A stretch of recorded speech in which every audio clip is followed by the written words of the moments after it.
Hello, it's James here in the Which Studio. Now, this week's episode of Which Short is one from our archives, as we give you 5 of the best tips for buying an electric car. Now, there's loads of advice in here if you're looking at making the switch from a petrol or a diesel motor to something with an electric motor instead. We originally brought you this episode back in November 2024, but for even more car buying advice, you can just head to which.co.uk/car deals pod. That's which.co.uk/car deals pod. I'll pop a link in the show notes for you to find that as well. Anyway, on with this week's show.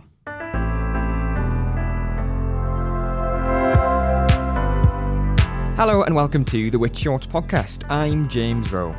Each week we give you a flavour of one of the Which magazines and bring to life a piece that was written by one of our brilliant writers. This week we're focusing on electric vehicles and the big savings you can make when buying a used car. In the October edition of the Which magazine, Michael Passingham and Dino Baratti explained how nearly new EVs could save you nearly 50% off the original list price and put together their tips for saving big on electric cars. Here's their piece, adapted for the podcast, read by Michael himself. The electric vehicle market is awash with big discounts. There are a number of reasons for this. From the market reaching saturation point among those willing to be early adopters, to the UK government-mandated EV sales targets that require EVs to make up 22% of most car company sales in 2024. The upshot is that there's big money to be saved on certain new and nearly new electric cars.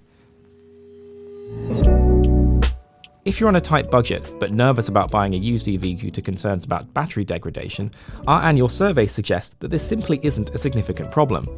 In our 2023 survey, owners of EVs registered after 2019 told us their car still delivered 98% of their original range on average. Plus, manufacturers typically provide long warranties specifically for batteries, usually around 8 years or 60 to 100,000 miles. Although, when buying a used vehicle, it's worth checking that the car's been serviced according to the manufacturer's schedule and that the warranty is still valid. We did some snapshot analysis using AutoTrader and CarWow, where dealerships often advertise their latest and greatest deals. It didn't take us long to find a Peugeot E308 GT exclusively offered through CarWow on behalf of Perry's Peugeot for just $21,995. That's 48% off the list price. What's more, it was listed as having under 100 miles on the clock. Meanwhile, on AutoTrader, we spotted a Nissan Leaf N connector on sale at Braley's Nissan for $16,481. That's 47% off the list price for a car that's only done 10 miles.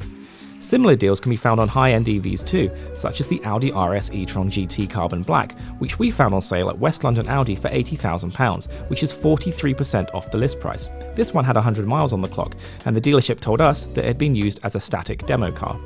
Of course, a discounted EV isn't necessarily a good EV, and some of the models we found didn't score particularly well in our latest reliability survey. Which members can read all of our car reviews on our website, or if you're not a member, then check out the link in the show notes to grab a membership for 50% off the usual price. Regardless of fuel type, discounts on nearly new cars aren't uncommon. However, the sheer size of the discounts on some nearly new EVs is startling. One reason why certain manufacturers are running large discounts on their EV models is the government's Zero Emission Vehicle Mandate, or ZEV, which applies to any brand that sells more than 2,500 cars per year in the UK. It dictates the proportion of EVs a manufacturer must sell in the UK. In 2024, this proportion is 22%, and it gradually increases year after year. Business and fleet sales account for the vast majority of new EVs in the UK, but they don't typically buy cars from traditional car dealerships. They'll either go directly to the manufacturer or a specialist fleet management company. This leaves traditional dealers that need to sell EVs in a hard place, as they have to balance meeting sales targets with the fact that private demand for EVs is relatively limited. We've also spoken to dealers that mention the cars they've offered are ex-showroom demonstrator models or were bought from the manufacturer for significantly less than the list price. We've also seen some EVs advertised with heavy discounts as the brand is in process of phasing the model out. One downside with these deals is that you need to be flexible on trim levels and optional extras. Aside from metallic paint, most of the models we identified didn't come with any extras. On the other hand, you might find a high-end model with lots of options that you might not even want. If you have something specific in mind, you might end up having to wait a long time for a deal to materialize, or just accept that you won't find as big a discount on it. Not all manufacturers offer significant discounts. Tesla, for example, is under no pressure to meet the ZEV mandate, as its entire range is electric, though that hasn't stopped it dropping the price of its Model 3 and Model Y. We've also found that some deals can disappear very quickly, but there's generally a lot of choice with discounted cars, so don't feel disheartened if you miss out.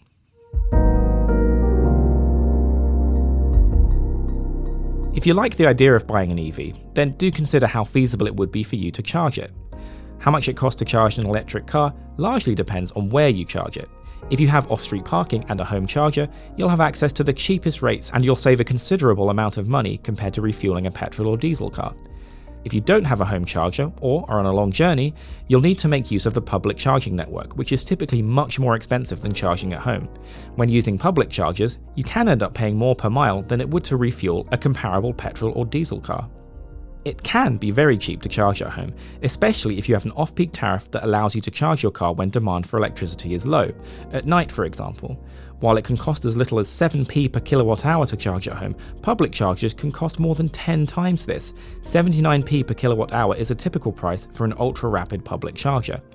Based on our lab tests, we've calculated that if you pay more than around 50p per kilowatt hour to charge, it would be cheaper to run a traditionally fueled equivalent.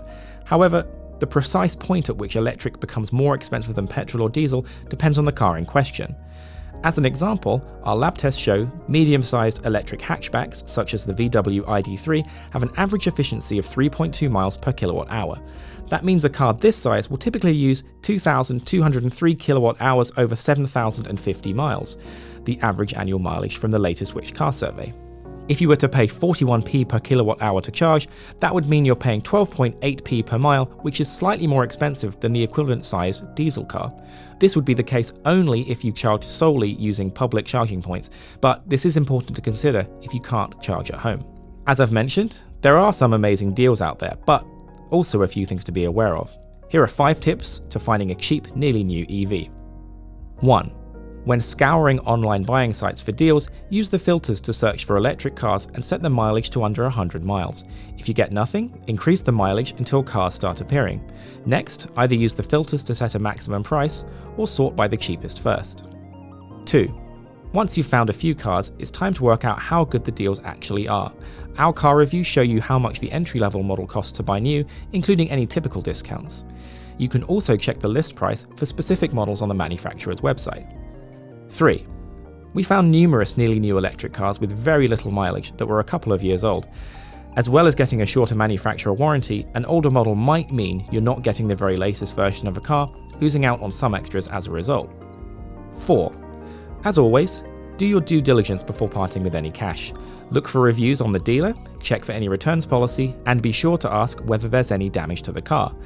It's also worth checking that the manufacturer warranty is still valid. And finally, number 5.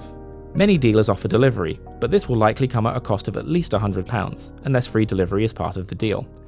Collecting the car yourself is likely to be cheaper, especially if you're buying a fairly popular model that's available at many dealerships.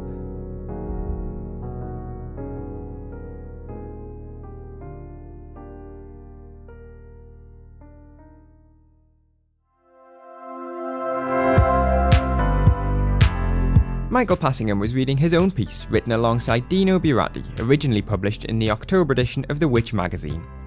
To read it in full, then be sure to become a Which member. It's the only way you can read all of our car reviews in full. I'll pop a link in the show notes for you to find out more.